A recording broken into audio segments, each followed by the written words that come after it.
Assalamualaikum, selamat sehat, salam sehat, selamat berbahagia.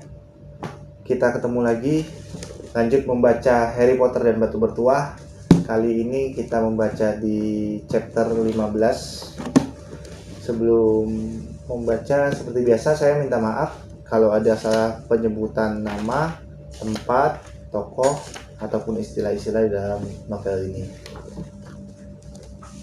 Chapter 15, bagian 15, hutan terlarang. Keadaan tak bisa lebih buruk dari ini. Fitch membawa mereka ke ruang Profesor McGonagall di lantai pertama. Di situ mereka duduk dan menunggu tanpa saling bicara. Hermione bergemetar. Alasan, alibi, dan cerita bohong berkejaran di benak Harry. Masing-masing lebih lemah daripada sebelumnya. Dia tak tahu bagaimana mereka bisa menghindari hukuman kali ini. Mereka sudah tersudut. Bagaimana mungkin mereka bisa begitu bodoh meninggalkan jubah gaib? Tak ada alasan di dunia ini yang bisa membuat Profesor McGonagall menerima kenapa mereka tidak tidur, malah berkeliaran di sekolah pada tengah malam. Apalagi berada di menara astronomi yang paling tinggi, yang dilarang didatangi kecuali untuk pelajaran. Tambahkan kisah tentang Norbert dan jubah gaib, maka mereka sama saja dengan sudah mengepak koper siap cabut dari asrama. Apakah Harry berpikir bahwa keadaan tidak bisa lebih buruk dari ini? Dia keliru. Ketika Profesor McGonagall muncul, dia membawa Neville. Harry, Neville memekik. Begitu melihat Harry dan Hermione. Aku tadi mencari-carimu untuk memperingatkan. Kudengar Malfoy akan menangkap basah kau. Dia bilang kau punya nag. Harry menggelengkan kepala kuat-kuat menyuruh Neville diam. Tetapi Profesor McGonagall sudah melihat. Dia kelihatan lebih siap menyemburkan napas api daripada Norbert ketika dia berdiri menjulang di depan mereka bertiga. Aku tadinya tak percaya kalian berbuat begini. Mr. Filch mengatakan kalian berada di menara astronomi. Ini pukul 1 pagi. Jelaskan. Ini pertama kalinya Hermione tidak bisa menjawab pertanyaan guru. Dia menunduk, menatap sandalnya, diam bagai patung. Kurasa aku bisa menduga yang terjadi, kata Profesor McGonagall. Tak perlu seorang jenius untuk memecahkan ini. Kalian membual cerita bohong tentang naga kepada Draco Malfoy, supaya dia meninggalkan tempat tidur dan dihukum. Aku sudah menangkapnya. Kurasa kalian menganggap lucu bahwa Longbottom telah mendengar cerita itu dan mempercayainya. Harry memberi isyarat kepada Neville dengan matanya, mencoba memberitahunya tanpa kata-kata bahwa ini tidak benar. Karena Neville kelihatan kaget dan tersinggung. Kasihan Neville. Harry tahu betul betapa beratnya bagi Neville mencari-carinya dalam gelap dan untuk memperingatkannya. Aku marah sekali, kata Profesor McGonagall. 4 anak meninggalkan tempat tidur dalam 1 malam. Belum pernah ada kejadian semacam ini. Kau, Miss Granger, kukira kau lebih cerdik. Sedangkan kau, Mr. Potter, kukira Gryffindor jauh lebih berarti buatmu daripada semua ini. Kalian bertiga akan menerima detensi. Ya, kau juga, Mr. Longbottom. Tak ada yang membuatmu punya hak berkeliaran di sekolah di malam hari, terutama hari-hari ini. Bahaya sekali. 50 angka akan dipotong dari Gryffindor. 50? Harry kaget. Mereka tak akan lagi memimpin. Sia-sialah kemenangannya dalam pertandingan Quidditch yang terakhir.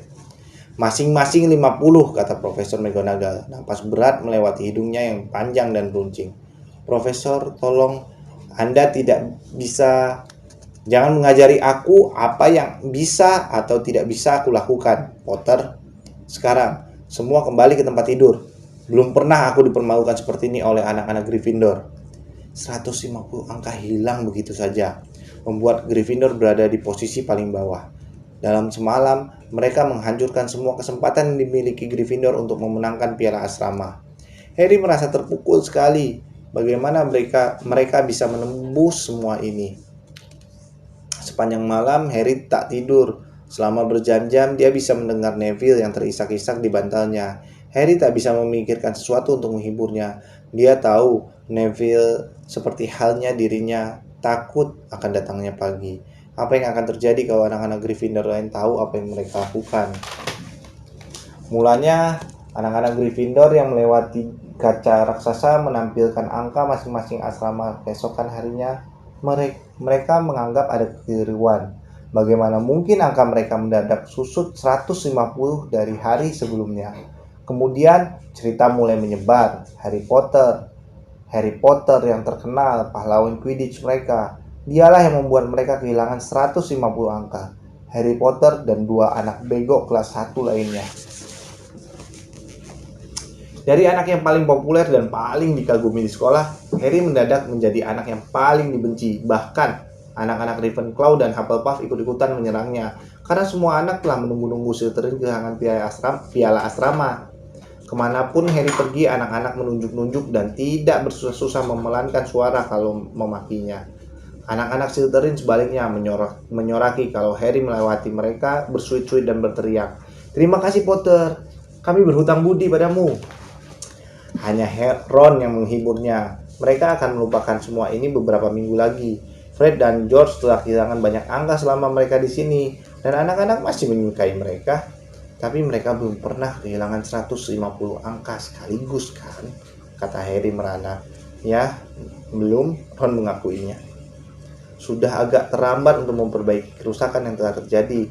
Tapi Harry berjanji kepada dirinya sendiri mulai sekarang tak akan lagi mencampuri hal-hal yang bukan urusannya.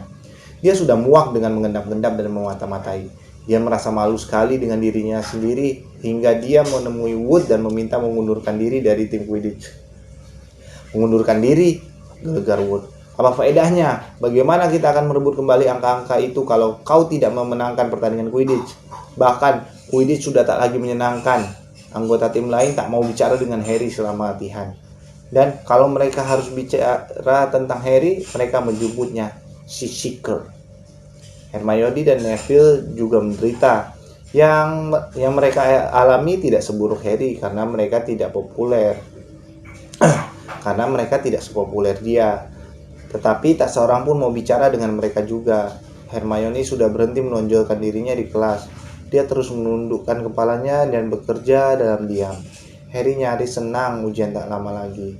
Kesibukan belajar membuatnya sejenak melupakan kesedihannya. Dia, Ron, dan Hermione belajar terpisah dari teman-teman lain. Belajar sampai larut malam mencoba mengingat-ingat bahan untuk ramuan yang rumit, menghafalkan mantra-mantra, menghafal tanggal-tanggal penemuan sihir, dan pemberontakan goblin. Kemudian kira-kira seminggu sebelum ujian dimulai, keputusan baru Harry untuk tidak mencampuri hal-hal yang bukan urusannya di luar dugaan mendapat ujian. Ketika pulang dari perpustakaan sendirian pada suatu sore, dia mendengar ada yang merintih di ruang kelas di atasnya. Ketika mendekat, Harry mendengar suara Quirrell. Jangan, tolong, jangan lagi." Kedengarannya ada yang sedang mengancamnya. Harry bergerak semakin dekat. Baiklah. Didengarnya Quirrell mengisak. Detik berikutnya, Quirrell bergegas meninggalkan kelas selain meluruskan turbannya. Wajahnya pucat dan tampaknya dia hampir menangis. Quirrell bahkan tidak melihat Harry. Harry menunggu sampai bunyi langkah Quirrell menghilang, kemudian mengintip ke dalam kelas. Kosong. Tapi ada pintu yang terbuka sedikit di ujung satunya. Harry sudah separuh jalan menuju pintu itu ketika dia ingat janjinya kepada dirinya sendiri untuk tidak ikut campur urusan orang lain. Meskipun demikian, dia bersedia mempertaruhkan 12 batu bertuah bahwa Snape baru saja meninggalkan ruangan. Dan dari apa yang baru didengarnya, Snape pastilah berjalan dengan langkah ringan. Agaknya Quirrell akhirnya menyerah. Harry kembali ke perpustakaan. Hermione sedang membantu Ron belajar astronomi dengan mengajukan berbagai pertanyaan. Harry memberitahu mereka apa yang baru saja didengarnya. Snape berhasil kalau gitu, kata Ron. Kalau Quirrell sudah memberitahu bagaimana memusnahkan mantra anti sihir hitamnya, tapi masih ada Fluffy, kata Hermione. Mungkin Snape sudah tahu bagaimana cara melewati Fluffy tanpa bertanya kepada Hagrid, kata Ron. Memandang ribuan buku yang mengelilingi mereka. Berani taruhan, di salah satu buku di sini pasti tertulis bagaimana cara melewati anjing berkepala 3. Jadi, apa yang harus kita lakukan, Harry? Kilat petualang bersinar lagi di mata Ron. Tetapi Hermione menjawab sebelum Harry sempat membuka mulut. Pergi ke Dumbledore, itu seharusnya sudah kita lakukan sejak dulu. Kalau kita mencoba bertindak sendiri, jelas kita akan dikeluarkan. Tapi kita tak punya bukti, kata Harry. Quirrell terlalu takut untuk mendukung kita. Snape tinggal bilang dia tak tahu bagaimana Troll bisa masuk pada malam Halloween dan bahwa dia tak berada di dekat-dekat lantai 3. Menurut kalian siapa yang akan dipercaya? Dia atau kita? Kan bukan rahasia kita membencinya. Dumbledore akan mengira kita mengarang-arang supaya Snape dipecat. Filch jelas tidak akan mau membantu kita. Dia sahabat dekat Snape dan menurut pendapatnya semakin banyak murid yang dikeluarkan semakin baik. Dan jangan lupa, kita sebenarnya tidak boleh tahu tentang batu itu ataupun Fluffy. Itu bakal perlu penjelasan yang panjang. Hermione kelihatannya bisa diyakinkan, tetapi Ron tidak. Kalau kita menyelidiki sedikit, tidak, kata Harry datar. Kita sudah terlalu banyak menyelidiki dan ikut campur. Harry menarik peta Jupiter ke arahnya dan mulai menghafal nama-nama bulan-bulannya. Keesokan paginya, sepucuk surat dijatuhkan di meja sarapan untuk Harry. Hermione dan Neville isinya semua sama. Detensimu akan berlangsung pukul 11 malam ini. Temui Mr. Filch di aula depan. Profesor M. McGonagall. Dalam kehebohan gara-gara begitu banyak angka yang dipotong dari Gryffindor, Harry sudah lupa mereka masih harus menjalani detensi. Dia mengira Hermione akan mengeluh karena mereka akan kehilangan waktu belajar semalam. Tetapi Hermione diam saja. Seperti Harry, dia merasa memang mereka pantas mendapat hukuman itu. Pukul 11 malam itu mereka mengucapkan selamat tinggal kepada Ron di ruang rekreasi dan pergi ke aula depan bersama Neville. Filch sudah ada, begitu pula Malfoy. Harry juga sudah lupa bahwa Malfoy pun ikut detensi. Ikut aku, kata Filch, seraya menyalakan lampu dan mengajak mereka keluar. Taruhan, setelah ini kalian pasti berpikir 2 kali dulu sebelum melanggar peraturan sekolah.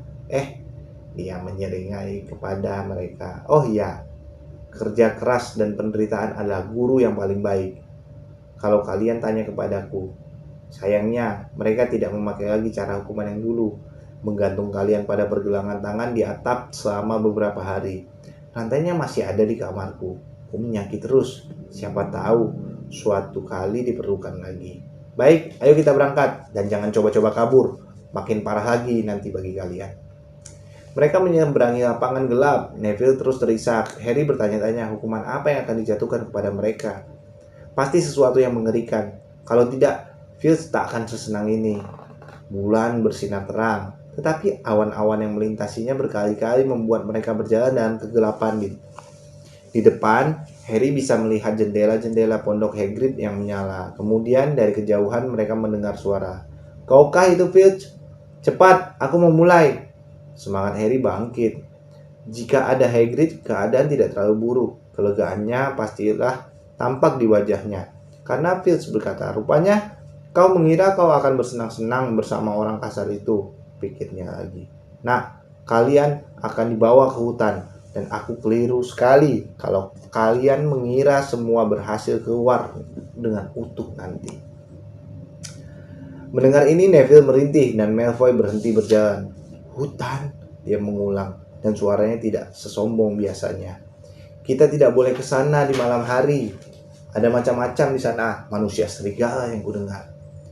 Neville mencengkram lengan jubah Harry dan mengeluarkan suara tersedak. Salah kalian sendiri kan, kata Mr. Filch. Suaranya serak saking senangnya. Mestinya ingat soal manusia serigala itu sebelum melanggar peraturan ya kan. Hagrid berjalan ke arah mereka dari kegelapan. Fang membututinya. Dia membawa busur besarnya dan sekantong anak panah tergantung di bahunya. Sudah waktunya, katanya. Aku sudah tunggu setengah jam. Baik-baik saja, Harry, Hermione. Jangan terlalu ramah kepada mereka, Hagrid, kata Filch dingin. Mereka kan akan dihukum. Itu sebabnya kau telat kan, kata Hagrid kepada Filch, dahinya berkerut. Tadi kau marahi mereka. Ya, bukan kewajibanmu. Tugasmu sudah selesai. Biar ku ambil alih sekarang. Aku akan kembali lagi besok pagi, kata Filch, untuk mengambil entah apa yang tersisa dari mereka. Dia menambahkan dengan menyebalkan sebelum akhirnya berbalik dan berjalan kembali ke kastil. Lampunya terayun dalam kegelapan. Malfoy sekarang menoleh ke Hagrid. Aku tak mau masuk ke hutan itu, katanya. Dan Harry senang mendengar nada panik dalam suaranya. Harus, kalau kau mau tetap di Hogwarts, kata Hagrid galau. Kau sudah lakukan kesalahan dan sekarang harus bayar. Tapi ini untuk kelas pelayan, bukan untuk pelajar. Kukira kami akan disuruh menulis atau macam-macam. Kalau ayahku tahu aku dihukum begini, dia akan bilang padamu memang begitulah di Hogwarts, geram Hagrid. Menulis, apa gunanya? Kau akan lakukan sesuatu yang berguna kalau tidak mau keluar saja. Kalau kau pikir ayahmu lebih suka kau dikeluarkan, ya balik saja ke kastil dan pakkan kopermu. Ayo. Malfoy tidak bergerak. Dia memandang Hagrid dengan marah, tetapi kemudian menunduk. Baiklah, kata Hagrid, sekarang dengar baik-baik, karena apa yang akan kita lakukan di malam ini berbahaya, dan aku tak mau ada yang ambil resiko. Ikut aku ke sini dulu. Dia membawa mereka sampai ke tepi hutan, seraya mengangkat lampunya tinggi-tinggi. Dia menunjuk ke jalan tanah setapak yang sempit dan berbelok-belok yang menghilang di antara pepohonan besar dan gelap. Angin sepoi menerbangkan rambut mereka ketika mereka memandang ke dalam hutan. Lihat di sana, kata Hagrid. Lihat yang berkilauan itu. Yang keperakan itu darah unicorn. Di dalam ada unicorn yang luka parah digigit entah apa. Ini kedua kalinya dalam seminggu. Aku temukan satu unicorn mati Rabu lalu. Kita akan mencari makhluk malang itu. Mungkin kita harus membebaskan dia dari penderitaannya. Dan bagaimana kalau entah apa yang menggigit unicorn itu lebih dahulu menemukan kita, kata Malfoy. Tak sanggup menyembunyikan ketakutan dari suaranya. Tak ada satupun di hutan yang akan melukaimu kalau kau bersamaku atau Fang, kata Hagrid. Dan ikuti jalan ini. Baik, sekarang kita akan menjadi dua rombongan, dan kita ikuti jejak kedua arah yang berlainan. Ada bercak darah di mana-mana. Paling tidak si unicorn sudah berkeliaran kesakitan sejak semalam. Aku mau bersama Fang, kata Malfoy cepat-cepat, seraya memandang gigi Fang yang panjang-panjang. Baiklah, tapi kuingatkan kau. Dia pengecut, kata Hagrid. Jadi aku, Harry, dan Hermione akan ke satu arah, sedangkan Draco, Neville, dan Fang ke arah lainnya. Nah, kalau salah satu dari kita temukan unicorn itu, kirim bunga api hijau, oke? Keluarkan tongkat kalian dan berhati sekarang. Bagus. Dan kalau ada yang dapat kesulitan, bunga api merah, dan kami akan datang mencari kalian. Jadi hati-hatilah. Ayo berangkat. Hutan gelap dan sunyi. Tak lama kemudian jalan tanah itu bercabang. Hermione dan Hagrid menuju ke kiri, sedangkan Malfoy dan Neville dan Fang ke kanan. Mereka berjalan dalam diam, mengarahkan pandangan ke tanah. Sesekali seberkas sinar bulan menembus dahan-dahan pepohonan di atas, menyinari bercak darah biru keperakan di atas dedaunan yang rontok. Harry melihat Hagrid tampak sangat cemas. Mungkinkah manusia serigala membunuh unicorn ini? Tanya Harry. Tidak cukup cepat, kata Hagrid. Tak mudah menangkap unicorn. Mereka makhluk magis yang kekuatannya luar biasa. Tak pernah kulihat ada unicorn luka sebelumnya. Mereka melewati tunggul pohon berlumut. Harry bisa mendengar aliran air. Pasti di dekat situ ada sungai. Masih tampak bercak-bercak darah unicorn di sana-sini di sepanjang jalan berkelok itu. Kau tak apa-apa, Hermione, Hagrid berbisik. Jangan khawatir, dia tak bisa pergi jauh-jauh kalau lukanya separah ini. Dan nanti kita bisa ke balik pohon itu. Hagrid menyambar Harry dan Hermione, menarik mereka ke belakang pohon ek besar. Ditariknya sebatang anak panah dan dipasangnya kepada busurnya, siap diluncurkan. Ketiganya mendengar sesuatu menggeleser di atas daun-daun yang gugur di dekat situ. Kedengarannya seperti jubah yang terseret-seret di tanah. Hagrid menyipitkan mata, memandang jalan gelap itu. Tetapi setelah beberapa detik bunyi itu semakin menjauh. Aku tahu, Hagrid bergumam. Ada sesuatu di sini yang seharusnya tidak ada. Manusia serigala, Harry mengusulkan. Itu bukan manusia serigala dan bukan unicorn juga, kata Hagrid muram. Baik, ikuti aku, tapi hati-hati sekarang. Mereka berjalan lebih lambat, memasang telinga untuk menangkap bunyi paling pelan sekalipun. Mendadak, di lapangan terbuka di depan mereka jelas-jelas sesuatu bergerak. Siapa itu? Teriak Hagrid. Perlihatkan dirimu. Aku bersenjata. Dan ke tempat terbuka itu muncullah, apakah itu manusia atau kuda. Sampai pinggang dia manusia dengan rambut dan jenggot merah. Tetapi di bawah itu tubuh kuda coklat berkilau.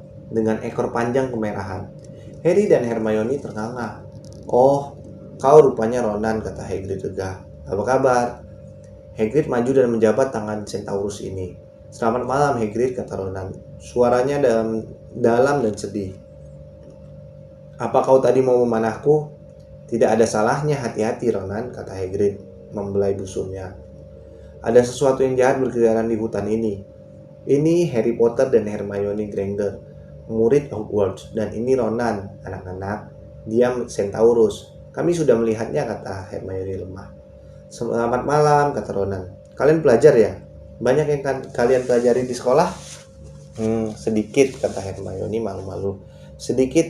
Ya, lumayan." Ronan menghela napas. Dia menengadah, memandang langit. "Mars terang malam ini." "Ya," kata Hagrid, ikut memandang ke atas. "Dengar, aku senang kami bertemu kau, Ronan. Karena ada unicorn yang luka. Kau lihat sesuatu?" Ronan tidak langsung menjawab. Dia menatap ke atas tanpa berkedip, kemudian menghela napas lagi. "Selalu saja yang tak bersalah jadi korban lebih dahulu," katanya. "Begitulah sejak berabad-abad lalu. Begitulah pula sekarang." "Ya," kata Hagrid. "Tapi apa kau melihat sesuatu, Ronan? Sesuatu yang luar biasa?" "Mars terang malam ini," Ronan mengulanginya sementara Hagrid memandangnya dengan tak sabar. "Luar biasa terang." "Ya, tapi yang kumaksud sesuatu yang lebih dekat ke tanah," kata Hagrid. "Jadi, kau tidak melihat sesuatu yang luar biasa?" Sekali lagi, perlu beberapa saat bagi Ronan untuk menjawab. Akhirnya dia berkata, "Hutan ini menyembunyikan rahasia." Gerakan di pepohonan di belakang Ronan membuat Hagrid mengangkat busurnya lagi. Tetapi ternyata hanya Centaurus kedua bertubuh dan berambut hitam dan kelihatan lebih liar daripada Ronan. "Halo, Halo, Bane," kata Hagrid. "Kau tak apa-apa?" "Selamat malam, Hagrid. Kuharap kau baik-baik saja." "Cukup baik begini. Aku baru saja menanyai Ronan. Kau lihat sesuatu yang aneh di sini di belakangan ini?" Bane maju berdiri di sebelah Ronan. Dia menatap ke langit. "Mars terang malam ini." Cuma itu katanya. "Kami sudah dengar," kata Hagrid sebal. "Kalau kalian melihat sesuatu beritahu aku ya. Kami akan jalan lagi sekarang." Harry dan Hermione mengikuti Hagrid meninggalkan tempat terbuka, berkali-kali menoleh memandang Ronan dan Bane, sampai pohon-pohon menutup pandangan mereka. "Jangan pernah," kata Hagrid jengkel, "coba mendapat jawaban langsung dari Centaurus. Pengamat bintang yang fanatik tak tertarik pada apapun yang lebih dekat daripada bulan." Apa ada banyak Centaurus di sini?" Tanya Hermione. "Oh, cukup banyak, berkelompok dengan kaumnya sendiri. Kebanyakan, tapi mereka bersedia muncul kalau aku perlu bicara. Mereka pemikir. Centaurus itu mereka banyak tahu, cuma tidak banyak bicara." "Apakah menurutmu yang kita dengar tadi sebelum ketemu Ronan adalah Centaurus?" tanya Harry. "Apa kedengarannya seperti langkah kaki kuda bagimu?" "Bukan, menurutku itu tadilah yang membunuh unicorn. Belum pernah aku mendengar yang seperti itu." Mereka berjalan terus, menembus pepohonan yang rapat dan gelap. Harry berkali-kali menoleh ke belakang dengan cemas. Dia punya perasaan tak enak bahwa mereka sedang diawasi. Dia senang Hagrid dan busurnya bersama mereka. Mereka baru saja membelok ketika Hermione mencengkram lengan Hagrid. "Hagrid, lihat, bunga api merah. Yang lain dalam bahaya." "Kalian berdua tunggu di sini," kata Hagrid. Teriak Hagrid. "Tetap di jalan ini, nanti aku kembali." Mereka mendengar bunyi berkeresak ketika Hagrid menerobos belukar. Keduanya saling pandang, sangat ketakutan, sampai mereka tak bisa mendengar apa-apa lagi kecuali gesekan-gesekan daun di sekitar mereka. "Menurutmu apakah mereka terluka?" bisik Hermione. "Aku tak peduli kalau Malfoy yang terluka. Tetapi kalau terjadi sesuatu pada Neville, salah kitalah dia ada di sini." Menit demi menit berlalu. Menit demi menit berlalu lambat. Telinga mereka rasanya lebih tajam dari biasanya. Harry merasa bisa mendengar setiap desak angin, setiap derik ranting. Apa yang terjadi? Di mana yang lain? Akhirnya, bunyi berkeresak keras menandakan kembalinya Hagrid, Malfoy, Neville, dan Fang bersamanya. Hagrid berang sekali. Malfoy rupanya diam-diam menyergap Neville dari belakang. Maksudnya hanya untuk bergurau. Neville panik dan mengirim bunga api. "Kita beruntung kalau masih bisa tangkap sesuatu sekarang, setelah suara-suara yang kalian buat." "Baik, kita ganti rombongan. Neville, kau bersamaku dan Hermione. Neville, kau bersamaku dan Hermione. Harry, kau pergi bersama Fang dan idiot ini. Sorry, Hagrid menambahkan dengan berbisik kepada Harry. Tapi dia akan lebih sulit menakut-nakutimu dan kita harus selesaikan ini. Maka Harry menuju ke tengah hutan bersama Malfoy dan Fang. Mereka berjalan selama hampir setengah jam, makin jauh masuk ke hutan. Sampai jalan tanah itu nyaris tak bisa diikuti lagi karena pepohonan begitu rapat. Menurut Harry, darahnya kelihatan semakin pekat. Ada cipratan di akar sebatang pohon, seakan makhluk malang itu berputar-putar kesakitan di dekat situ. Lewat celah di antara cabang-cabang pohon ek tua, Harry bisa melihat tanah terbuka di depan mereka. Lihat, gumamnya, merentangkan tangan untuk menghentikan Malfoy. Sesuatu yang putih terang berkilauan di tanah. Mereka bersingut mendekat. Ternyata memang unicorn, dan dia sudah mati. Belum pernah Harry melihat sesuatu seindah dan sesedih itu. Kakinya yang ramping panjang mencuat janggal di tempat dia terjatuh, dan surainya yang putih berkilauan menjurai bagai mutiara di atas daun-daun yang gelap. Harry sudah maju selangkah mendekatinya ketika bunyi menggeser membuatnya terpaku di tempat. Semak di tepi tempat terbuka itu bergetar, kemudian dari bayang kegelapan muncul sosok berkerudung, merangkak di tanah seperti binatang yang sedang mendekati mangsanya. Harry, Malfoy, dan Fang berdiri terpaku. Sosok berkerudung itu sudah tiba di samping unicorn, menundukkan kepalanya ke arah luka di sisi tubuh unicorn, dan mulai menyeruput darahnya. Malfoy menjerit ngeri dan melesat kabur.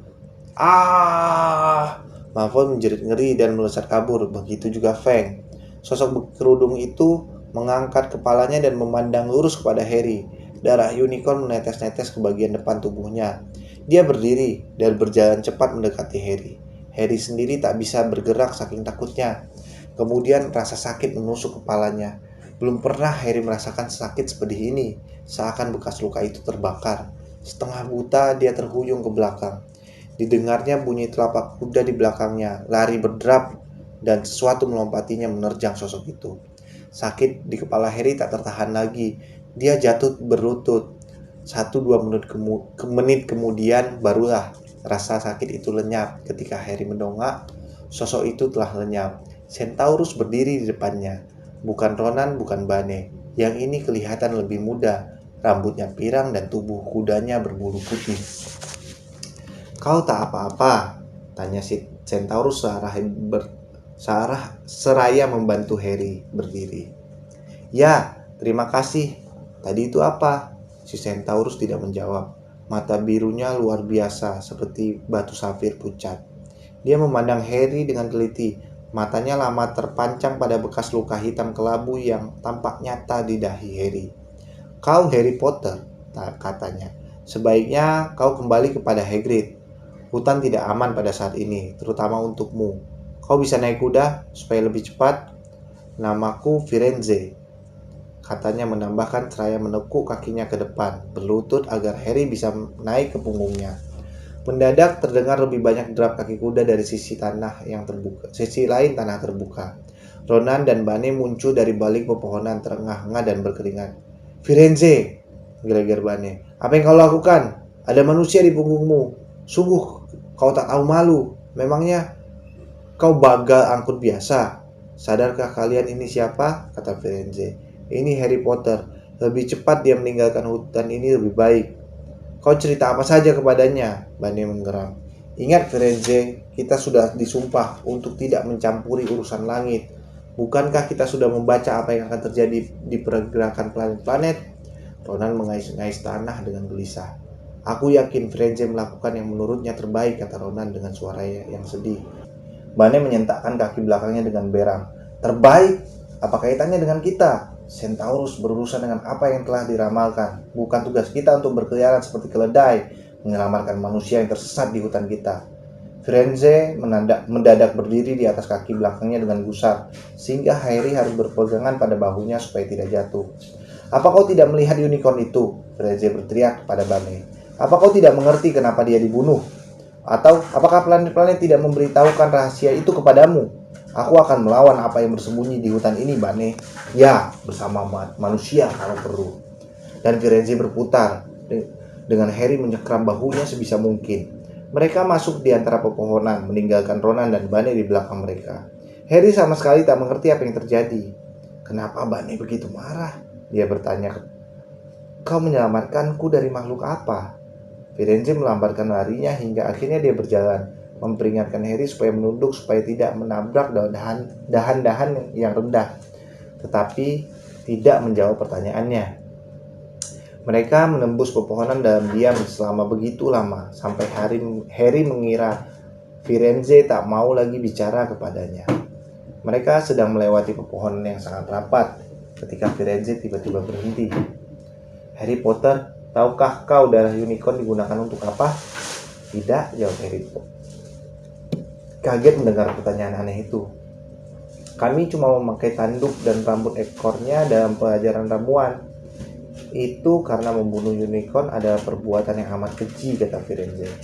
Hanya orang yang tak akan rugi, malah sangat diuntungkan, yang mau melakukan kejahatan semacam itu. Darah unicorn akan membuatmu tetap hidup, bahkan kalau kau sudah tinggal sejengkal dari kematian. Tapi harga yang harus dibayar mengerikan sekali. Kau telah membunuh sesuatu yang murni dan tak berdaya untuk menyelamatkan hidupmu. Dan kau hanya akan setengah hidup, hidup yang terkutuk. Begitu darah unicorn menyentuh bibirmu. Harry menatap bagian belakang kepala Firenze yang berkilauan keperakan tertimpa cahaya bulan. Tetapi siapa yang begitu putus asa, tanyanya. Kalau kau yang akan dikutuk selamanya, lebih baik mati kan? Memang, kata Firenze. Kecuali yang kau perlukan hanyalah bertahan hidup cukup lama untuk meminum sesuatu yang lain. Sesuatu yang bisa mengembalikan kekuatan dan kekuasaanmu sepenuhnya. Sesuatu yang berarti kau takkan bisa mati. Mr. Potter, tahukah kau apa yang disembunyikan di sekolah saat ini? Batu bertuah tentu saja, cairan kehidupan.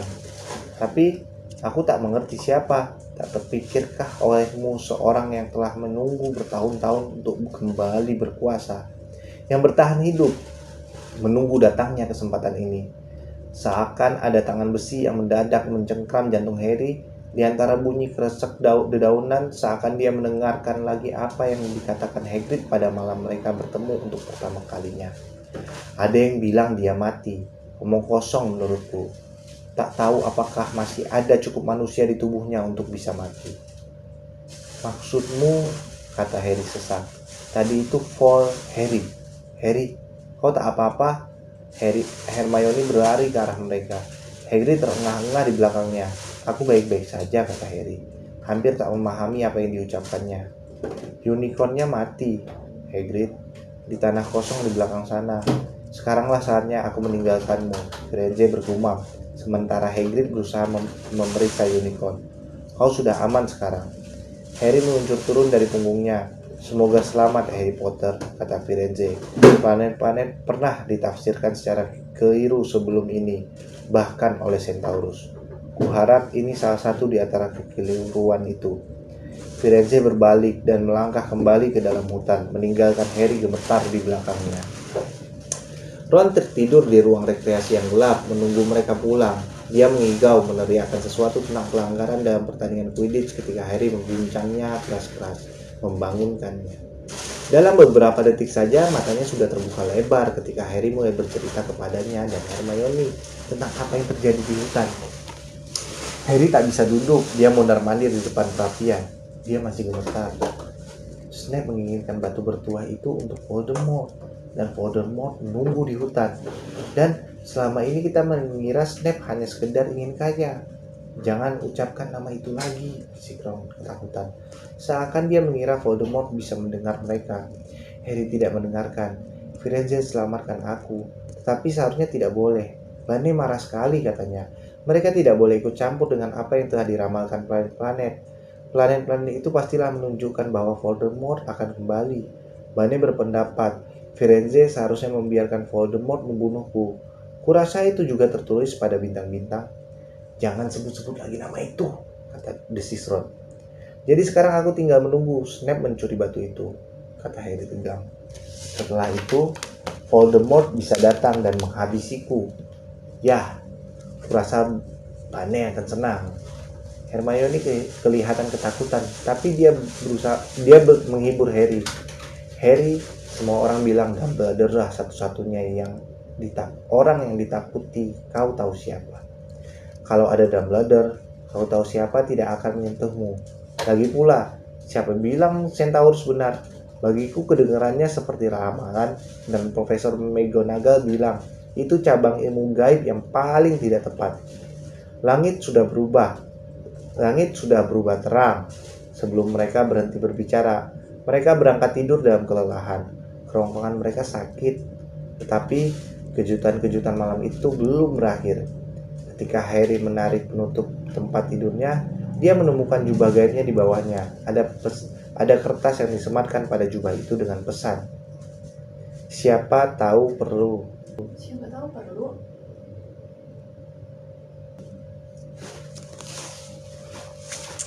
Itu akhir dari chapter 15. Sampai jumpa di video berikutnya dengan cerita-cerita yang lebih menarik.